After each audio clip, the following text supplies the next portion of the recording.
Welcome back to WNST, Towson, Baltimore, and Baltimore Positive. Yes, I'm wearing the 1954 Drug City shirt. No, I was not born in 1954. I'm not that damn old, for crying out loud. But we're going to be down doing the Maryland Crab Cake Tour presented by the Maryland. I wish I had my new scratch-offs. I'll have them in Dundalk on Friday when I get together with King Calvin Statham, my dear friend Ingrid Kolstadt, Dr. Ingrid Kolstadt, I should be clear with that, as well as our friends from Jug City, and George Fotis is going to be there. We're going to be having some crab cakes, having some milkshakes. It's all brought to you by our friends at Window Nation as well. I'm going to get my floppy hat back out. Hold on.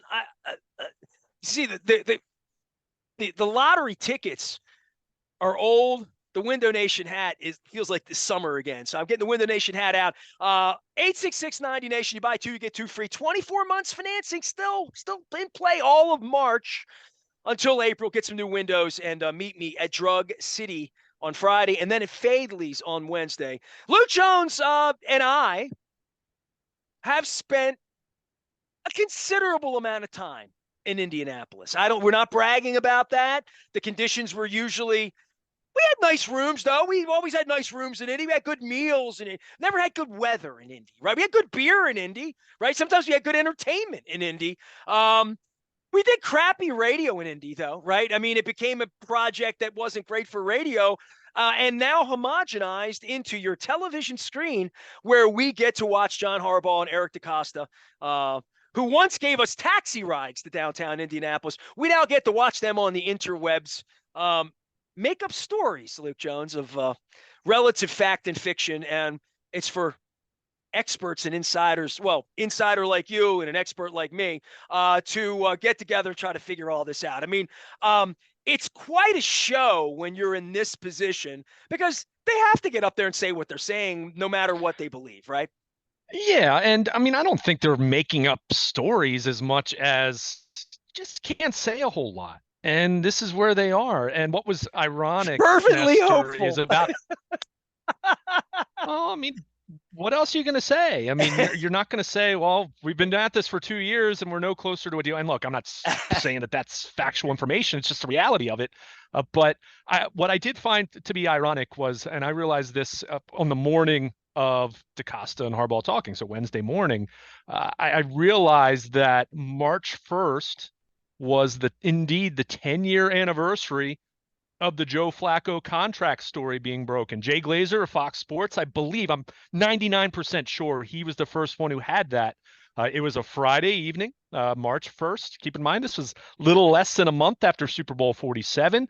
And I think over time, we've kind of thought that aftermath of the Super Bowl was kumbaya, and the Ravens just gladly handed a check to Joe Linta and Joe Flacco and said, fill it out, even though that's kind of sort of how it ended up playing out. But there was a little bit of tension for those few weeks where I don't think anyone thought Joe Flacco was just going to become a free agent, but there was talk about the tag and how feasible it was for the Ravens to fit that in their cap, and how is that going to work, and who was going to stay and who was going to leave. And we came to find out it would cost them Anquan Bolden as far as a decision that they made.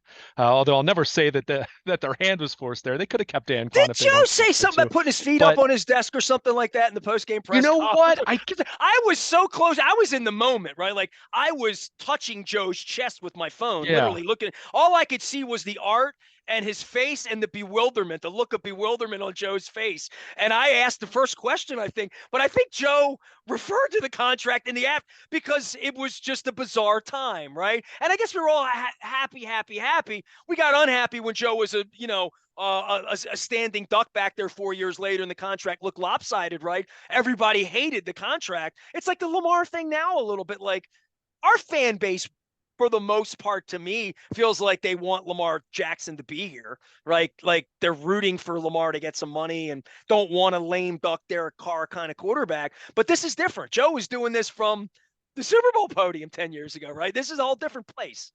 It really is. But the point I was trying to make was there was tension, and there was, I don't know if I'd say pessimism, but there was certainly some uncertainty there from the standpoint of everyone had seen what Flacco had done and had this historic run, and the Ravens were going to have a Super Bowl ring, and there had been a parade a few weeks earlier. But at the same time, you still have to work out a deal. And Joe Linta, who was not Lee Steinberg. Let's at least put it in those terms. I don't say that with any disrespect, but he certainly wasn't someone who had this extraordinary list, clientele list. So it was a chance for him to really make a name for himself. And you had Joe Flacco, this guy who had been at Delaware 5 years earlier and couldn't make it at Pitt and everything that we've Well, come in to know that way, since then. Joe and But Lamar are identical in that they were nobody's favorite, favorite kid on the block when draft time came. yeah. I mean, clearly very different in certain ways, but you could draw some parallels there. But Well, the point Lamar I'm trying won to Heisman's and couldn't get drafted. Joe is at Delaware. Sure. You But know? the point I'm trying to make is this always feels, when you're in this position, regardless of how this is ultimately going to play out, this is why I've just expressed so much uncertainty. I know you and Dennis have talked in much more confident terms about a trade. And look, I'm not saying that a trade's not going to happen, but I just think there's still so many moving parts to this thing. But the point I'm trying to make is whenever you are in this kind of a position, and you have a deadline looming, and the first deadline is right around the corner now. We're days away from the franchise tag deadline in terms of, is it going to be exclusive, non-exclusive? What's that going to mean for the Ravens cap? What's that going to mean in terms of, is Lamar going to be able to seek his value with other teams? Is there going to be a trade? Is some team going to be willing to match both Lamar's asking price for a contract and what the Ravens are asking for in terms of compensation? There are a lot of unknowns there still, regardless of how you think this is ultimately going to end up. Of getting from point A to point B is still very murky. Whether ultimately Lamar Jackson stays put, whether he plays on the tag for 2023, and we're talking about the same exact stuff a year from now, or if he is ultimately traded. All the details still have to be worked out there, and that's where I do empathize to a degree what Eric DeCosta was talking about on Wednesday, and not saying very much because there are a lot of moving parts involved in this. But even if you want to look through the most positive, optimistic lens at this point, and even if you're still holding out hope that they're going to get a long-term deal done sooner rather than later, which I'm not saying is going to happen, these things tend to feel bleak and very pessimistic until they're not anymore. And again, what is that ultimately going to mean for Lamar Jackson? What is it going to mean for the Ravens? Who knows? But one thing that did resonate with me, and it doesn't change anything, but it's just a reminder because of what you just said, looking at this from a fan base perspective and even the organization. You make decisions in March and April and May. You're not playing football for several more months, right? I mean, you're still 6 months away from kicking off. That even if you have come to a decision that there's no compromise to be made here and we can't continue to go down this road and we are going to explore a trade, Eric DeCosta said it, being in that position where you don't have a franchise quarterback, it's not a fun position in which to be, and it's not a good feeling. And the Ravens have not found themselves in that position since the end of 2007. And yeah, you could probably talk and say, well, okay, 2017, Flacco at that point was breaking down, certainly hadn't been the same player. They had missed the playoffs 3 straight years. So it's not as though the organization was feeling great about Joe Flacco in 2016 and 17. I mean, they drafted his replacement as a result. But the point DeCosta was making was, since 2008, they've had Joe Flacco and they've had Lamar Jackson. And going back to 2008, they've had a lot of success. Certain periods of time more successful than others, but they haven't had runs where they're going 4-13, 4-12. Well, they haven't gone to bed not wondering who their quarterback is until December the last 2 years, right? I mean, literally. And the year they lost Flacco, which wasn't, they weren't any good that year anyway. Right. But there is a different thing when you're out there playing with Ryan Mallett, and that's the way, or you're out there playing with Tyler Huntley, or you're out there playing with, name any, Chris Redman, Anthony, all the way back. If you're playing with any of those guys, you're not feeling real good about beating Patrick Mahomes this week any more than you were feeling good about beating Tom Brady back then, or Peyton Manning, or any of those guys, because we know how this game is played. The parade was out in Kansas City for a reason. Yeah, and that's where you look at this thing and say, to what degree can you afford to lose Lamar Jackson? But on the flip side, and this is where the Ravens have found themselves, because no one's disputing the fact that he's a franchise quarterback. He's an excellent quarterback. Now, it doesn't look the same as everyone else, but the results have been there. He's been very successful, and we know he was MVP of the league 4 years ago, and they've won way more games than they've lost when he's been on the field. But you mentioned the availability, and you do mention how far can you go? And more specifically, are you willing to go to keep him? And then what are the ramifications and consequences to do that? So, the Ravens have been trying to thread that needle for 2+ years, but really the last 11 months since the Deshaun Watson deal came to fruition, and understanding what impact that was going to have on any negotiation, regardless of whether other quarterbacks are going to get a fully guaranteed deal or not. In the same way that right now, the general consensus among pundits and people that follow contracts, like Joel Corey, who is a former agent who writes for CBSSports.com, and I know he just put out a piece talking about contract structures for Lamar that wouldn't be fully guaranteed, that he thinks would be realistic. Joe Burrow is up for an extension, eligible for an extension at this point. Justin Herbert, same thing. Jalen Hurts, who came very close to winning a Super Bowl just a few Nobody weeks wants to ago. be first in that race. They all want to be best. Right, exactly. Because you can say and you can speculate all you want about whether any of those individuals are going to get fully guaranteed deals. And look, I don't think they would, if you're going to ask me to predict that. But right now, they're all hoping, they're all secretly rooting for Lamar Jackson to get it done, in the same way that if this franchise tag that feels inevitable at this point, at least in the short term, regardless of whether there's going to be a trade or not, or long-term deal at some point, there's going to be a tag, barring something very strange over these last few days leading up to that deadline. But Lamar is hoping, and his inner circle and the NFLPA is hoping, that those other quarterbacks will be pushing for a fully guaranteed deal. So then you're back into the same game of chicken, or whatever you want to call it, just trying to wait this thing out. Because it's one thing to say Deshaun Watson's the outlier, and yeah, I get it. The couple deal extensions that have been signed since then have not been fully guaranteed. But if Lamar Jackson were to succeed in getting a fully guaranteed deal, then you're talking about 2 in the last calendar year. Then that does change the conversation for some of these guys. So, we didn't uncover anything. We didn't take away anything new from what Eric DeCosta and John Harbaugh said on Wednesday. And I didn't expect to hear anything new, as you alluded to, and it's just reality.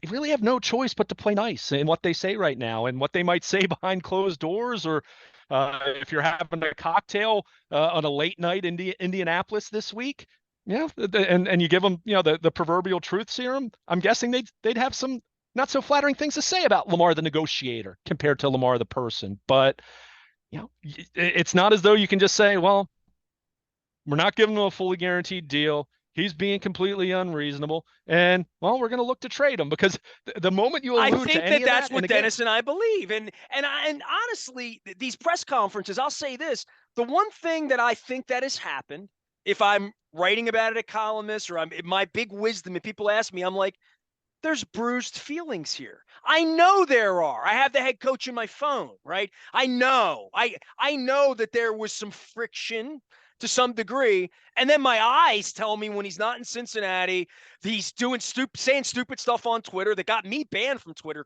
strangely enough. That things that are anti anything the team would ever want him doing in that way. And then just my girlfriend told me to take it down. I'm thinking, oh my God, there's not even Chad Steele doesn't get along. Who's in his ear? Where's James Urban? Where's his quarterback? Who's the grown up? Where's Jameel McClain? Like, where are the people that are supposed to be supportive and team 80 at that point when he's injured? It's late in the season. Like, all these things are going wrong. That it feels to me like there's bruised feelings, and they're not going to be made better by the Ravens giving him more money or him making them feel better, because he doesn't feel at all like he needs to. He feels like, you can't win without me, and I've shown you that now. So here's the middle finger: either give me the money and I'll come back, or you can figure out what to do with me. Now, that being said, Luke, the thing that keeps me awake at night, and if Eric DeCosta and I had the relationship we once had, or that we always had, that we even had last February this time, then if I was asking him about it in this, the thing that keeps me awake at night is I don't know how this gets executed without professionals. I bought and sold the radio station, land, this, that, cars, all this. In every case, a lawyer, a helper, a middle person, a realtor, an accountant, things that just I'm 55, he's not, that are just best left to plumbing, electricity, my eye doctor, the people that make the glasses. I prefer professionals in every case.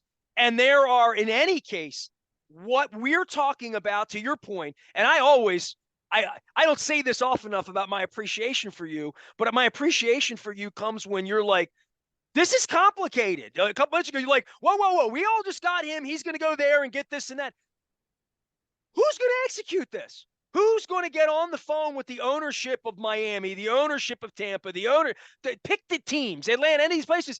Because for the Deshaun Watson deal to have gotten done last year, aside from all of the legal, and I'm sure that was a whole different layer put in there, and Jimmy Haslam was on the bat phone in Cleveland and eventually wrote the check, right?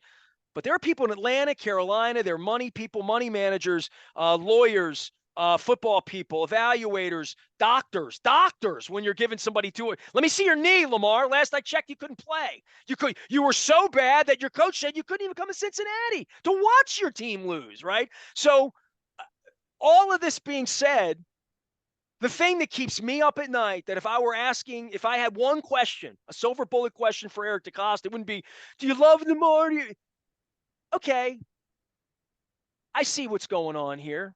There's bruised feelings. I'm just going to leave it at that, whatever that means. They made a movie, Irreconcilable Differences, right? Like, okay, fine. So there's going to be a change. Now, how do we execute this change? Well, you say to him, so what we did with Hollywood last year, right? We kept it on the DL. I'm good. You're good. Your value's better that way. As a businessman, our value's better that way. We're going to keep your value up. We're going to go to Indianapolis. We're going to say great things about you, right? We're going to say great things about you. And we're not going to bruise any more feelings here. Like we're in business. You're a businessman, Lamar. Okay, great. Now it's all right. We're not going to do this. We're going to figure this out.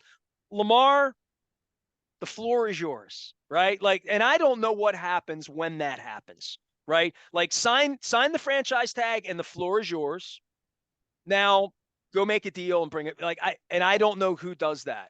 And I know in any case, if it's Team Rosenhaus, Team Lee Steinberg, Team Joe Linta, he'd have 3 people in the office doing this and that and the other. Like, I don't know where that's coming from. And there's never been a perception. And again, Eric fed this again hours ago. It's just me and Lamar. There's no there. It's just Lamar. And if that's true, and again, they bend the truth around there a lot. I know this on a personal level. But if true is true, that's the mystery to me. And I caught Chris Sims talking about it the other day with Florio and whatever, just about the economics of shoe deals and like how these things happen behind the scenes. I think there's got to be an incredible level of frustration, to your point, that, all right, the Deshaun Watson thing got done and it wasn't easy and there was bidding and there was this and that, but there were professionals at every level orchestrating that, trying to get it done. That keeps me up at night. That if I'm going to talk about anything, I would talk about that. Well, and I think what's unfortunate about this, and look, I've said this for a while, I've written this, I don't know how many different times over the last 11 months, but I think what's tough about this is because, there's such a natural reaction, especially on social media where nuance is lacking, to always paint one side as good and the other bad. I've said all along, there's a fair, whether you agree with it or not, whichever side, wherever you fall on the spectrum, there's a fair argument for Lamar Jackson to ask for a fully guaranteed deal based on the fact of he's a better player than Kyler Murray or Russell Wilson at a different stage of his career, and certainly a better player and a more highly respected individual off the field than Deshaun Watson. So understanding that, on the flip side, the Ravens saying, well, just because the Cleveland Browns did this and look at their track record, why are we going to take cues from what that organization does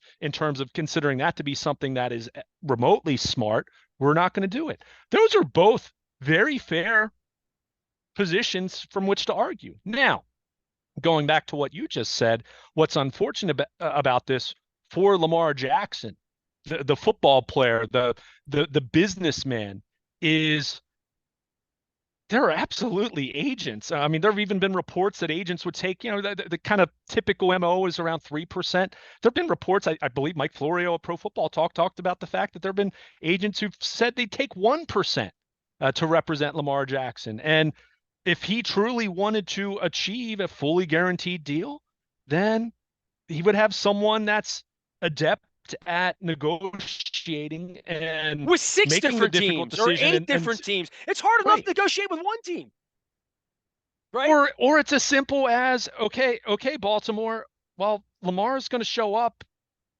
for training camp last August, and he's going to be in the building, so you can't fine him, but he's going to hold in because we've seen other players do this very successfully, and he's not going to take the practice field. He'll be there, so you can't fine him and do that whole thing or threaten a holdout or whatever. Something to Boy, force that's the an Ravens' odious hand. look for this organization and for him, right? That would stink, wouldn't it? I don't think that the Ravens would want What? that. I mean, I'm The talking about hold-in last summer. scenario.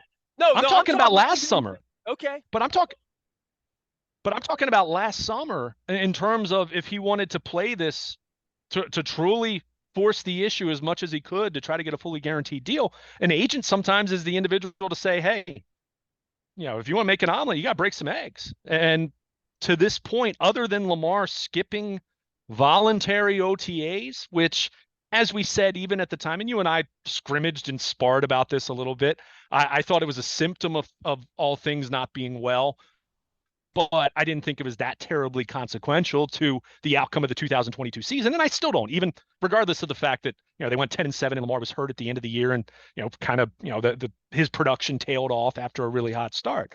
But you keep coming back to this for either side to get what they want. And again, whatever that is at this point in time, and you and I have debated that, and people are wondering that right now. What exactly is going to constitute a win for anyone at this point in time? I think for the What's Ravens, that their outcome going win to is be? the best trade I'm they still can not make. sure. That's how I honestly think that's their only option if he won't sign for what they want, right? I mean, Well, sure, that's what, because they're not going to tag him and think he's going to be. I think that was a missing question. I think if I had been in Indianapolis, I may have said to Eric, "Are you confident he'll play if you tag him?" I mean, I would have taken, and Eric would have danced on that. I mean, fine, whatever sure. he would have said, he would have said. But that's the question. They don't. They don't. They don't really think he's going to show up and be a happy camper and play. I think there are some people around there that think he was an unhappy camper and might have, could have, should have, maybe 8 weeks ago, right? Like that there are some doubters. There's not just in the fan base. There's just some people that think he didn't try harder. He could have done more, as you said about the Orioles the other day. But I don't think there's any scenario where anybody thinks there's a kumbaya under the franchise tag and him holding in and missing camp, like all of what you talk about last year, but on steroids this year and at his whim. I don't think the team can do that. I mean, that's what I'm saying. I don't think the team can do that. Yeah, I mean, look, I mean, there's major fallout from a cap standpoint in terms of what you're trying to do to, hey, you want to try to improve your roster, right? I mean, even if you're going to say Lamar's going to play on the tag, great. Well, what are you doing at wide receiver? What are you doing about corner? Because Marcus Peters, based on the way Eric DeCosta talked, I wasn't overly optimistic, even though he said he's had some conversations with his agent. But you have other areas to address. So even if you find out Lamar is willing to play on the tag, and look, at the same time, what I would say in reply to what you just said is he'd be, if it's the exclusive tag, he's leaving $45 million on the table then, which is well more than what his career earnings are. So there's some kind of middle road there. Him potentially sitting out the entire season and doing the Le'Veon Bell thing. Okay, that would be the one extreme. The other extreme would be that, everything's fine and he signs the tag and maybe he skips mini camp, but he's there for training camp and signs the tag. And, you kind of run it back, with what you did last year. But even with that scenario, which would probably, that's as good as you could expect if you're the Ravens in terms of a scenario where he plays on the tag. How are you improving your football team in the process? I mean, who are you cutting? Who are you bringing in? How many deals are you going to have to renegotiate? And then that's what the thought of, well, if you had to tag him this year, then you're going to have to tag him next year. So, I mean, it's just, there's so much to it. But again, I'll keep coming back to 2 points. One, can they find the team that's willing to meet Lamar's contract ask? And can they find the team that's willing to meet that and also give the Ravens enough trade compensation where they feel good about moving on? Because that's one part of it. And then the other part of it is still, what the heck are you doing at quarterback then? Because I'm sorry.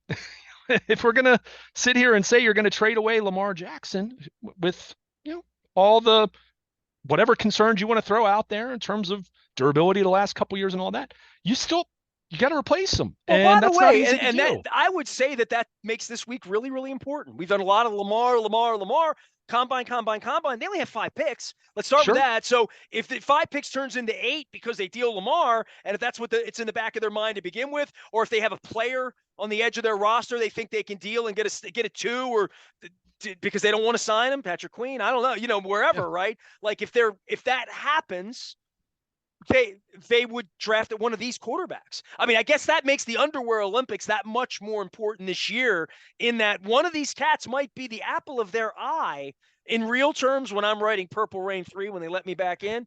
That was funny. I mean, made you laugh. You pissed yourself with that one. That this would be their sweepstakes to go find another quarterback. Listen, man, one thing I'll say about these arrogant SOBs that run this team that you're keenly aware of, and why we're not in Indianapolis eating big steaks this week and drinking beer with Peter King, they're arrogant, nasty. We were here first. We'll be here forever. Big shoddy. Like John's coach for life. Eric's here for a long time. And you're just a quarterback, and we'll find another one. And, there were 4 others that came before you, and we made you what you were. We made a system that allowed you to be you. No one else even wanted you, dude. So that being said, meet your new owner in Detroit or Miami or wherever you're going to go. We're going to do our thing, and we're going to take that kid with the 7th pick because we like him, and we're going to live with whatever. Rent a quarterback, back up Ryan Mallett. I don't making names up, right? Bring Ryan Fitzpatrick back off the set. He'd have a great beard. The dude with the funny mustache lit it up in Jacksonville for 3 weeks. I don't want a backup quarterback. I don't want a 5-12-ish show around here. But I do think if you draft the next golden boy, Stetson, I don't know, whatever the project is, they'll shine it up and sell it up and say, we took the second best quarterback in the draft. It's a project. It's slow. It's good. We got things going on. We got a lot of players around here. We got some cap flexibility now, right? I mean, you know what I mean? Like, we'll bring some play. And this guy's the next Joe Flacco. This guy's the next. Right? We're smart. We took Lamar. We took Joe. I know y'all piss on us about wide receivers, but we know quarterbacks. We're 2 for 2 on quarterbacks. We'll be 3 for 3. And that's that. Those guys think that way. They do. They really do. But they're not 2 for 2. You go back to the one before that, it was Kyle Bowler. I mean, I hear you. And look, I'm not even saying that wouldn't be the mentality if it's come to that. They'll point, blame that on Brian and move on. Sure. Who was it who didn't answer the phone for Byron Leftwich? Brian's laughing somewhere at that on a golf course right now because that was funny. The Vikings didn't answer the phone for Byron Leftwich. The trade, but. That made you laugh and me laugh in this segment. So it was a good one. I mean, again, everything you just said, and it's great to feel that way, and you can feel emboldened saying those such things in March and April until that quarterback shows up and you can't play. Again, that's where I keep coming back to. There are no for the Ravens. I'm not sure there's a winning scenario here. Because the winning scenario comes when the ball's snapped in September and they win games, right? I mean, that's the business of it, right? I mean, it really is. But my point is, you have a franchise quarterback who's done impressive things. Look, has he won a Super Bowl yet? No, but the same could be said about a lot of other great quarterbacks that are playing today and played in yesteryear. But the point is, not being able to work something out. That's a failure. I mean, and look, and that's not to say that it's the Ravens are to blame, but the overarching message there is that's a failure, right? It's only a failure if you still want him. Ray Lewis didn't walk out the door in 2001. Ed Reed didn't walk out the door in 2006. Joe Flacco stayed put, and won a Super Bowl, and great, regardless of the fact that deal didn't age terribly well. But you lose a talent like Lamar Jackson, there's no winning scenario. Now, again, you might get a boatload of picks, and maybe you will draft the next Patrick Mahomes. Maybe that does happen. I'm not sure any of these guys in this year's draft class or next year are going to be that guy, because that guy looked like he could be the next Tom Brady the way things are going. And I don't say that lightly. It's how highly I think of Patrick Mahomes at this point. But, it's a lot of ifs. A lot of things have to go well in order for that to happen. So, and that's not to say that the Ravens just give him whatever he wants, right? That's not to say you just give him a blank check either. But whatever you ultimately decide here, boy, you're treading carefully, because there's a lot of fallout involved. And we've talked about this. And, again, it's great to say, all right, we couldn't come to an agreement. We've traded them to the Atlanta Falcons for picks A, B, C, D, and E this year and next. We feel confident that we're going to get our guy. They can draft that guy. What impact does that have on your fan base? What impact does that have? I think immediately, Dennis and I talking about this the last 3 months in real terms, there are plenty of people that are prepared for the WNST text to come. I just want, Sure. like, you're going to be the one typing that, brought to you by Sure. Coons Baltimore Ford. He's dealt for 3 picks into the Atlanta, wherever it is, right? You're going to be the one doing that. There's not going to be any shock in your fingers when that happens. And there's not going to be any shock when I receive it, Luke. You know what I mean? Like, I am fully prepared for that as a Lifer fan, media member. I've been reporting on it. I've read the tea leaves. I have some insider information, even though I ain't an insider no more. I just feel this feels like there's bruised feelings, and it just, to your point, it is what it is, right? Like, it's one of those things. And so when that comes, it's not a shock, I don't think. And I think the fans would be like, what are you going to do? All right. I mean, and then we're going to come on the radio and say, what are you going to do? And they're going to go into the draft and pick somebody. I think that's what they're going to do. I really do. Yeah, I'm not saying that's not what's going to happen, but good luck selling tickets in the meantime. They would tell you privately Lamar didn't sell tickets, even though he sold excitement sizzle. But and I would tell you privately, it's because they got bad people working in their building. But that's Well, another, and they haven't done a good job really with the community and selling tickets and connecting the way they once did. And fair enough. I would have said that. People would have said that about the Colts, right? Like, so that's a get off my lawn statement, and that's fine, and it is what it is. But to your point, they can't sign their quarterback. That's not good. Throwing people like me out, that's not good. Not letting Stan White in the press, that's not. They don't. They're not the family, local business and hugging everybody and everything and every fan. They're not. They're really not. So to some degree, the selling tickets thing, it's like the Orioles, man. Dude, you and I go back and forth. I don't go to the games. Why? Well, I don't like the city. Well, I've met that guy. I'm afraid of the city. I've met that guy. I don't like the team. I don't like Peter Angelos. I watch the games on TV. It's, it costs too much. I mean, we can go through all of that, but I'll just stop you and just say, Lamar's been here winning and blah, blah, blah, and you're down there. I haven't been down. I'm online seeing tickets for $5 every week, and I had tickets I couldn't give away in the beginning of Lamar where I gave up my PSL. So I would just say, like, selling tickets, Lamar didn't sell tickets. I don't know why. I would just say that's something for them to figure out in the building, that it never bothered them as much as it bothered me, because I was the one eating the tickets, right? So I just would say, how are they going to sell tickets? Lamar didn't sell tickets, and that's sad. It really is, but he didn't. It can get way worse. No doubt. I've traveled. So from that standpoint, I would hesitate in saying he didn't sell tickets. He sells tickets. Now, is it to the degree that you or I or someone who really understands ticket, markets and live sporting events in 2023 to the degree that he should have? That I want to bring something up. I know we're running long here, That's but all right. That's what we do. We're so, and you've been much more bullish on the idea that there's going to be a trade. I still don't know, but certainly I find that far more likely now than I did 6 months ago or a year ago or certainly 2 years ago. But okay, the Ravens tag him. Let's say it is, for argument's sake, it's the exclusive tag, because then the Ravens have full control over where he's going to go. What happens if there's not a team that's willing to meet his asking price for a contract or provide the necessary trade compensation. What happens then? That's why I've said all along to Well, you I said that, he doesn't have a team of people to even make that deal. Like that, well, I have but I no would say confidence that. I mean, the one thing I would say about that, and that completely fair point, the Ravens would be involved in this you process because have they would to. have to be. Eric would So say to the from that Falcons or Team standpoint, X, look, he wants 232. If you're not going to give him that, we can't right, even get on the phone.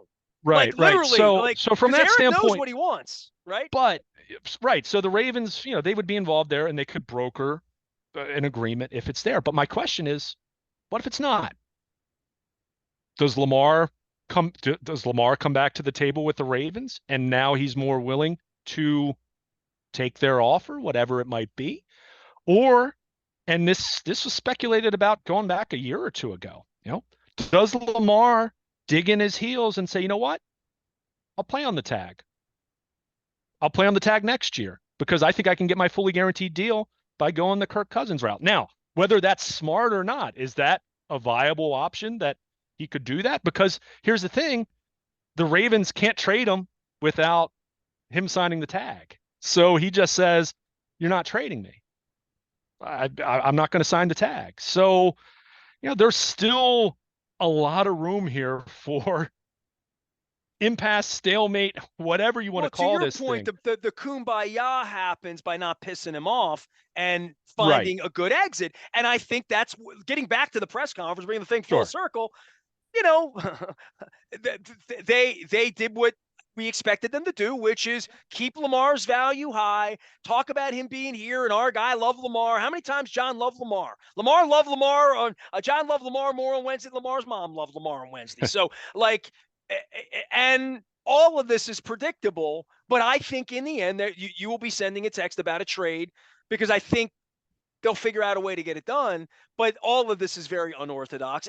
And the larger picture of all of this, Luke, and it's taken me a little time I've been traveling a little bit back and forth, doing other things kind of off the record a little bit, off the reservation, I should say a little bit. This is the biggest story in sports. Like, Right. right? This Sure. is the biggest story in Indianapolis. It's the biggest story on ESPN. It's the biggest story on NFL Network. It's bigger than the NBA. It's bigger than LeBron's injury. It's bigger than anything stupid in spring training. It's bigger than the innings festival. It's bigger than Barry Trotz becoming the general manager of the Nashville. It's bigger than March Madness. It's the biggest story in sports. So we haven't had a lot of those around here that have, really we haven't. In the 31 years I've been doing radio. So there is this epicenter part. You could sense how many people are around DeCosta and Harbaugh trying to ask the Lamar question in Indianapolis, right? No doubt. No doubt. And I mean, it's a massive story. I think back to 2 years ago when you and I would be talking about the contract and you'd have so many different fans and even media types say that it's a non-story because there was just that strong of an assumption that something was going to get done. I mean, and why wouldn't you think that? I mean, he at that point he was only a year removed from being MVP, and it was all kumbaya. The Ravens love Lamar, Lamar loves the Ravens, and they've just never gotten. I mean, I'm not going to say they haven't gotten closer, but since Well, he the hasn't been well enough to play to win big games. Like well, literally, well, like, and I'm glad you brought that up because just again, I don't want to belabor the point, but my most recent 12 Ravens thoughts at BaltimorePositive.com, I made the point that, if Lamar had won the MVP in 2022, or if he had had the Joe Flacco run and had won the Super Bowl, he'd be getting a fully guaranteed deal. I mean, that's just how it would be, right? I mean, what else are you going to do? I mean, some people think they should give that to him now, even with him having missed the end of the last couple seasons. But if he had that kind of leverage, I don't think there'd be any debate in the same way that Joe Flacco was never truly the best quarterback in the NFL, right? He was historically great for those 4 weeks in the 2012 postseason. He was a franchise quarterback, but no one ever thought he was truly the best quarterback in the NFL, other than maybe for those 2 or 3 weeks. However, that's not the point. Was he had extraordinary leverage, and Joe Linta did what you do when you have extraordinary leverage. He did to the Ravens what everyone's thinking right now. I mean, that's what it was. So, but the reality is 2019 was 4 years ago. Lamar's peak performance was 4 years ago. He's missed what 13 games where he's either been inactive or injured over the last 2 seasons. Almost, all of those except for one being in December or January. And the perception of him not being at a game they lost in the playoffs. I mean, that's big for me. First question I'd ask is, why was that kid not in Cincinnati with you? If you love him and he loves you and he's on the team, why is he not there? That's not as big for me. That's a fair question. Fair enough. I'm not saying it's not a fair question. To me, that's more comes back to a symptom of there not being a lot of trust. And I mean that being a two-way street at this point in time. I call it bruised feelings, and I think even from the standpoint of somebody in the organization was leaking the fact that Lamar was only going to miss 2 or 3 weeks. Now, whether that was full-blown gamesmanship or whether there was a very strong belief amongst some in the organization that he could have played and returned and been right by, I don't know, week 17 or whatever it would have been. So, but it comes back to trust. But, go back to what I just, the point I was trying to make. Durability concerns are understandable at this point. His performance, while it's still very good, and I don't want to diminish the player at all because he's a fantastic football player, but he hasn't played at the level he was in 2019. His best performance over the last couple of years has been a little more fleeting. He tailed off midway through the 2021 season. And again, other reasons for that, no question, including an offensive coordinator is no longer here. Last season, we talked about it. First 3 weeks of the year looked like 2019 MVP Lamar, and then, it kind of went away. And again, there were other reasons for that beyond him. But if you're talking in terms of performance, in terms of his durability, which some concern, doesn't mean I think that he's going to break down this coming season, but are there durability concerns for someone whose athleticism is absolutely vital to his performance, more so than any other quarterback in the league? Those are not realities for me that disqualify giving him a top of the market, conventional kind of deal that we've seen quarterbacks get now for going back to all the way to before Joe Flacco. That I'm not at all reserved in wanting to do that. However, those realities, those factors, they don't leave me inclined to want to follow what the Cleveland Browns did last year. And that's where we find ourselves at this point, where Lamar is asking for that. The Ravens are not willing to do that. So they haven't been able to bridge the gap. So if you cannot bridge the gap, what's next? And that's what we're all kind of waiting for the other shoe to drop. We'll get a little bit of clarity now in finding out non-exclusive or exclusive. That'll be the next step, and we'll kind of see how that works. But there's a lot that still has to be done here, even if you are of the mindset that you have that he's going to be traded this offseason. So it's a lot of I's to dot and T's to cross until we get to that point, because there's still that has to be facilitated. And again, coming back to a player not having an agent, it complicates things. And again, it's not making one side the good guy and the other side the bad guy. I've said that all along. Both sides have a very fair stance here. It's unfortunate that they haven't been able to bridge the gap. And as I said, even if it ends up in Lamar Jackson no longer being a Baltimore Raven, and even if they get a boatload of picks, that's still going to qualify as a loss for me in terms of just a disappointment that you haven't been able to work something out with this player. But that is the cost of doing business. And one thing I will say, for anyone who's been really deflated by this from a fan standpoint, really have found this off-putting and disappointing and everything, I'll say this much: this is how things kind of work in the NBA on the regular. I mean, talk about Kevin Durant, getting ready to suit up for the Phoenix Suns. We've lived in an alternate universe here with not just Cal Ripken and Brooks Robinson and those memories of all that, but the Ravens have been really adept at keeping the players that they want to keep. It's rare. Very rare. I mean, we're not talking Ed Reed and on his last legs going to Houston. C.J. Mosley was an inside linebacker, a good one, but not Lamar Jackson, right? Certainly not Ray Lewis or Ed Reed in their prime. The Ravens have never been in this kind of position where it's trending on the surface and probably deeper than that, trending in such a bad direction with a player who, say what you want about where Lamar ranks historically amongst the greatest players in history. He had the unquestionably the greatest single season in franchise history in what he did in 2019. And to be talking about 4 years later, him no longer being with the team, you're right. I mean, that is uncharted territory for the Oh, and Baltimore having Ravens. won only one playoff game. One Right? playoff win. Yeah. It's a team result, but again, I'll go back to no one in the history of this organization has had a season like he had in 2019.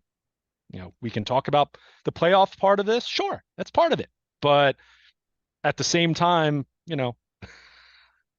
Ed Reed had never won a Super Bowl until his final year when he was a shell of the player he was in his prime. So, it's part of it. It is, but at the same time, it's hard not to feel like the end result would be a failure for the Ravens if Lamar is no longer playing here, because replacing him is easier said than done. Not impossible. Not saying that they're going to be doomed forever, but the idea that you're going to trade him and you're going to be fine just like that, that's asking a lot, and that's asking a lot of good fortune to fall their way. Is that a reel to reel on your shirt? What is that? It's a Foo Fighters Oh, T-shirt, it's old right. T-shirt. Okay. It's Yeah, yeah, I couldn't tell because I was going to say, there you man, go. I have some of those reel to reels, laying around the radio station, and I found one recently. It had Charlie Ekman stuff on it. So Jr. got Charlie Ekman, lost Charlie Ekman tape on reel to reel. So they used to sell those in Columbia House too, but I never bought those. I did do the 8-tracks a little bit. I will be at Drug City on Friday. I will be celebrating my father's birthday all weekend, March 5th. Anybody knows me long term knows March 5th is my dad's birthday, Pisces. And we will be on the 8th next Wednesday at Fadley's in the morning, celebrating maybe the final time in the old market. It's all brought to you by the Maryland Lottery, as well as our friends at Window Nation. I'll have some new scratch-offs to give away. The Wishbone. It's 50th anniversary of the Maryland Lottery, so we'll have some throwback stuff. And Window Nation 866 90 Nation. You buy 2, you get 2 free, and then you have 2 years 0% financing. It's a pretty good deal, and it saved me a lot of money this winter. It really has. The windows are great. Now what to do about the spiders and the bugs. He is Luke. I am Nestor. The Ravens are being completely honest in Indianapolis. It's combine time. We are WNST, AM 1570, Towson, Baltimore, and we never stop talking Baltimore positive.